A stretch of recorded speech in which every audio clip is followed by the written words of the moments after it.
ce qui scandalise Carole. Finalement, devant l'insistance de sa fille, Germaine accepte d'appeler le docteur Lépine malgré le prix exorbitant de ses consultations cachées. Elle soupçonnait que le malaise de Grandpapa est lié à la mort de sa perruche chérie qu'il a trouvée sans vie le matin même. Pour Germaine, c'est la preuve que le vieil homme est plus affecté par la perte d'un oiseau que par sa propre santé déclinante. Chapitre 5. Le docteur Lépine arrive enfin à la demeure des Lebrun. C'est un homme qui semble plus préoccupé par ses honoraires que par le serment des Hippocrates. Germaine l'accueille avec sa franchise habituelle, lui demandant de prendre son temps car Grandpapa n'est pas encore au cimetière, bien que ce ne soit qu'une question de temps. Grandpapa de son côté semble avoir accepté son sort et déclaré avec une pointe d'ironie qu'il sera prêt à partir vendredi prochain. Le docteur, après une brève observation, déclaré qu'il va falloir des tests plus approfondis, ce qui fait immédiatement grincer les dents de Germaine à cause du coût potentiel. Le médecin demande des échantillons de sel et des urines. Germaine, avec son sens de la traduction très personnel, annonce à Grandpapa que le docteur veut ses sous-vêtements. La situation devient de plus en plus absurde lorsque le docteur demande à Grandpapa de garder la bouche fermée pour prendre sa température. Germaine ne peut s'empêcher de commenter que son mari Roger lui demandait exactement le contraire. L'apogée du ridicule est atteinte quand le docteur décide de prendre la température rectale. Germaine, aidée par sa curiosité mal placée, encourage le médecin tout en annonçant à Grandpapa qu'il va avoir une petite surprise. Chapitre 6. Après le départ mouvementé du docteur Lépine, la maison retrouve un semblant de calme.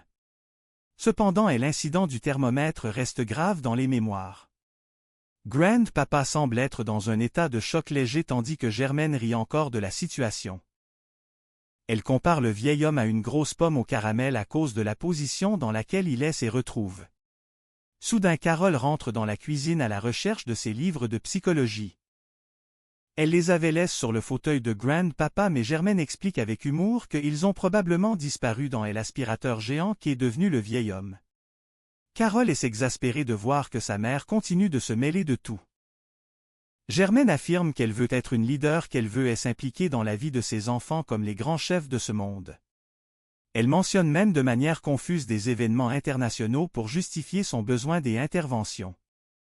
Carole lui fait promettre de ne pas intervenir dans l'histoire de Bruno et Geneviève, mais Germaine a déjà un plan en tête. Elle invite Geneviève pour une petite discussion autour d'un biscuit bien croquant, bien décidée à faire entendre raison à la jeune femme et à sauver le bonheur de son fils. Chapitre 7. Geneviève arrive dans la cuisine des Lebrun d'un air hésitant. Elle sait des expériences que les conversations avec sa future ex-belle-mère sont rarement de tout repos. Germaine l'accueille avec un faux air de sympathie, lui proposant un biscuit tout en le grugeant elle-même pour pouvoir le tremper dans son café. Sans aucune transition, Germaine demande à Geneviève pourquoi elle torture son pauvre fils Bruno.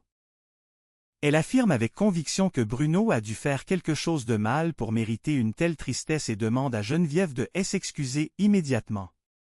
Geneviève, stupéfaite par cette demande absurde, tente de se défendre. Elle explique qu'elle n'a rien fait de mal et que c'est Bruno qui a ses propres torts.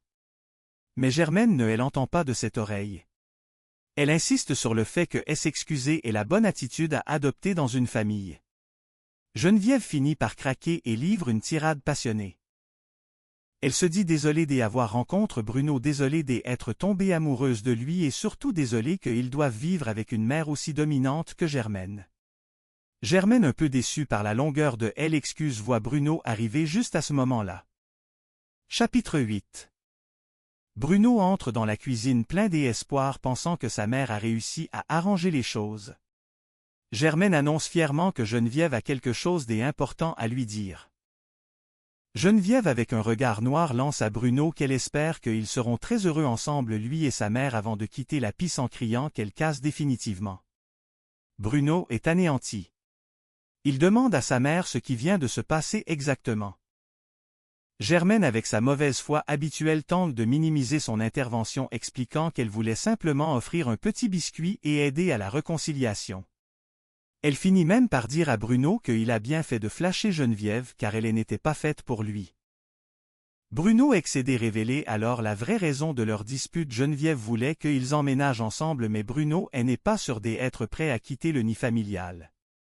Germaine s'exclame alors qu'il est bien trop jeune pour partir à 33 ans.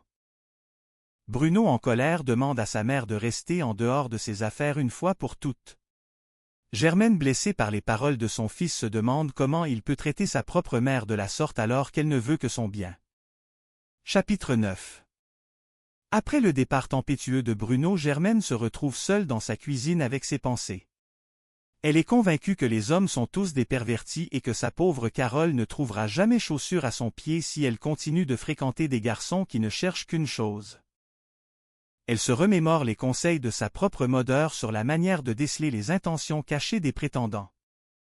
Pour Germaine, un vrai gentleman se reconnaît à des gestes simples comme ouvrir la porte ou tirer la chaise, mais elle reste persuadée que même ces gestes cachent souvent des intentions lubriques. Elle appelle sa fille Barbara pour discuter de son nouveau prospect, un certain gentleman que Barbara décrit comme un homme charmant. Germaine sceptique qualifie immédiatement l'homme de niqueur, affirmant qu'il ne veut que voir où elle cache la saucisse. Sa vision du monde est partagée par son amie Margot qui arrive à ce moment-là pour prendre le café.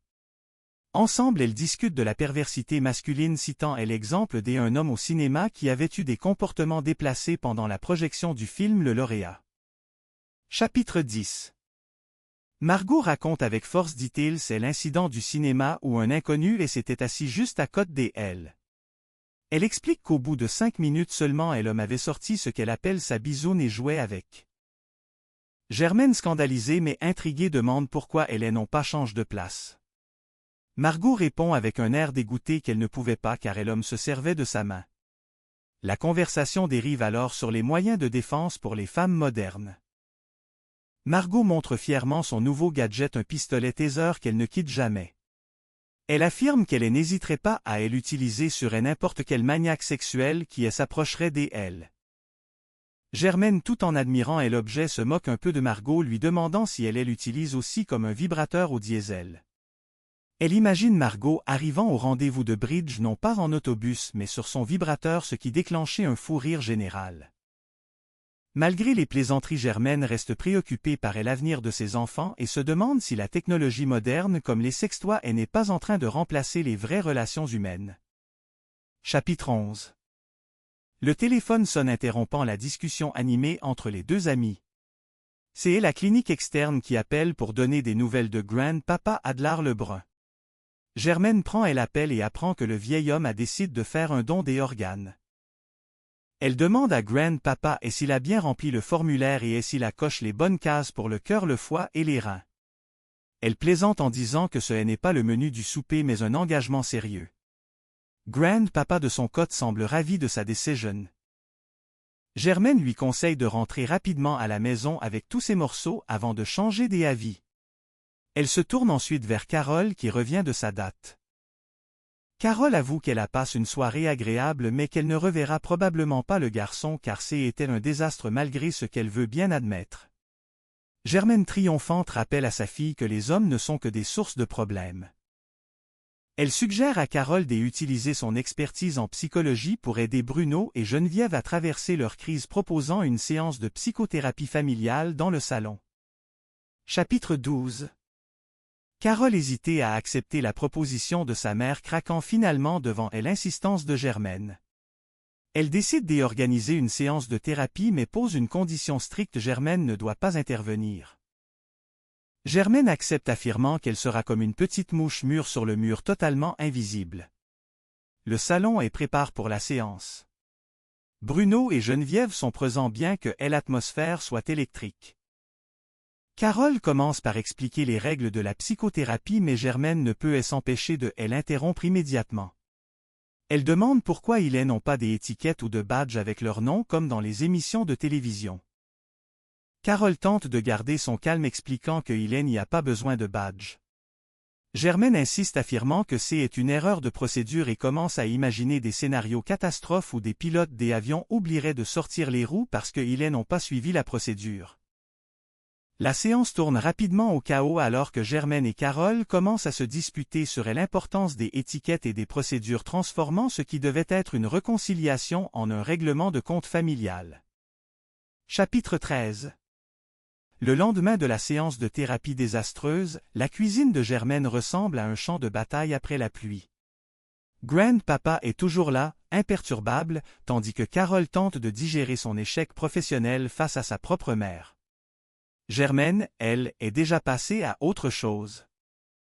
Elle reçoit la visite de Monsieur le cure Saint-Pierre, venu prendre des nouvelles de la famille. Germaine l'accueille avec un zèle suspect, lui proposant une tasse de café qui a la couleur du goudron. Le cure, avec sa bonhomie habituelle, tente d'insuffler un peu de spiritualité dans la maison, mais Germaine ramenait tout à des considérations bassement matérielles. Elle demande au cure si Dieu a un plan pour les hommes qui ne pensent qu'à leur entrejambe, citant l'exemple de Bruno qui refuse de s'engager sérieusement. Le cure, un peu embarrasse, essaie de parler de la sainteté du mariage, mais Germaine l'interrompt pour dire que si le mariage était si saint, on n'aurait pas besoin de champagne pour fêter les divorces. Chapitre 14. La discussion avec le cure prend une tournure inattendue quand Germaine commence à critiquer la propreté de l'église. Elle affirme avoir vu de la poussière sur les pieds de Saint Antoine et propose de venir faire un grand ménage de printemps au presbytère. Le cure, sentant le danger, tente de décliner poliment, mais Germaine est déjà en train de lister les produits nettoyants qu'elle compte apporter. Elle lui explique que la propreté est la demi-sœur de la piété et qu'avec elle, même le diable n'oserait pas laisser de traces de pas. Carole observe la scène avec un mélange de honte et d'amusement, se demandant comment le pauvre homme va réussir à s'échapper. Finalement, le cure prend la fuite sous prétexte d'une confession urgente, laissant Germaine convaincue qu'elle a accompli une œuvre de charité. Chapitre 15. L'après-midi est marqué par le retour de Bruno, qui semble avoir retrouvé un peu de poil de la bête. Il annonce à sa mère qu'il a décidé de prendre les choses en main et de s'inscrire à un cours de cuisine pour impressionner Geneviève. Germaine éclatait de rire, affirmant que la seule chose que Bruno sait cuisiner, c'est de l'eau bouillante, et encore, il arrive à la brûler. Elle lui propose plutôt de lui apprendre les rudiments de sa fameuse tourtière, mais Bruno insiste pour faire preuve d'indépendance. Il veut prouver qu'il peut être un homme moderne et polyvalent. Germaine, sceptique, lui rappelle que l'homme moderne est une invention des magazines pour vendre des rasoirs électriques et que rien ne vaut un homme qui sait manier le balai et la pelle à neige. La tension entre les deux remonte, mais cette fois, c'est une dispute presque affectueuse, un jeu de pouvoir familier où chacun tente de garder son territoire. Chapitre 16. La journée se termine avec Carole qui relit ses notes de psychologie, essayant de comprendre pourquoi sa mère est si réfractaire à toute forme de logique. Elle finit par conclure que Germaine n'est pas une patiente, mais une force de la nature qu'on ne peut pas soigner, seulement apprivoiser. Germaine, pendant ce temps, prépare le souper pour Grandpapa qui recommence à réclamer son dessert. Elle lui promet une pointe de tarte au sucre s'il arrête de parler de son enterrement pendant au moins 10 minutes. Le calme revient peu à peu dans la demeure des Lebrun, une paix précaire qui ne demande qu'à être rompue par la prochaine idée farfelue de Germaine. Car dans cette maison, l'ennui est le seul ennemi que le balai de Madame Lebrun n'arrive pas à chasser totalement. Chapitre 17. Le lendemain matin, un silence étonnant règne dans la cuisine. Germaine est assise devant son café, le regard perdu dans le marc au fond de sa tasse. Elle repense à sa conversation avec le cure et se demande si elle n'a pas été un peu trop dure avec lui. Mais la réflexion dure peu car l'aspirateur l'appelle. Carole entre, l'air fatigue, et annonce qu'elle a décidé d'arrêter d'essayer d'analyser sa mère pour se concentrer sur ses clients au restaurant. Germaine sourit, satisfaite de voir que sa fille revient enfin sur terre. Elle lui dit que la psychologie, c'est bien beau, mais que ça ne remplit pas l'estomac comme un bon ragoût de pâte de cochon. Chapitre 18. Bruno débarque avec une nouvelle surprenante, il s'est inscrit à une application de rencontre sur les conseils de Margot. Germaine manque de s'étouffer avec son biscuit. Elle lui demande s'il a bien précisé dans son profil qu'il vivait encore avec sa mère et qu'il était incapable de trouver ses chaussettes tout seul. Bruno, vexe, lui montre son téléphone. Germaine inspecte l'appareil comme s'il s'agissait d'un engin spatial suspect. Elle critique chaque photo, trouvant les prétendues candidates soit trop maudites, soit trop artificielles. Elle conclut que la technologie va finir par détruire le romantisme, le vrai, celui qui se passe derrière les granges ou dans les voitures d'occasion. Chapitre 19. La soirée se termine en famille, autour de la table de la cuisine. Même Grand-Papa semble avoir oublié ses douleurs pour un instant. Germaine, reine de son domaine, regarde ses enfants et se dit qu'au fond, malgré les cris, les larmes et les thermomètres mal placés, ils forment une belle équipe. Elle lance une dernière pique à Carole sur son rouge à lèvres, juste pour la forme, avant de se lever pour aller faire la vaisselle. Car pour Madame Lebrun, l'amour s'exprime par la propreté, et une assiette bien frottée vaut mieux que 1000 longs discours sur la psychologie. Chapitre 20. Alors que tout le monde est couche, Germaine range son balai dans le placard. Elle jette un dernier regard circulaire sur sa maison impeccable. Demain, la poussière reviendra, les enfants feront de nouvelles gaffes et Grand-Papa se plaindra encore. Mais Germaine sera là, fidèle au poste, prête à affronter le monde une éponge à la main. Elle éteint la lumière de la cuisine, murmurant à elle-même que tant qu'il y aura du savon et de la patience, la vie de famille chez les Lebrun restera, envers et contre tout, une véritable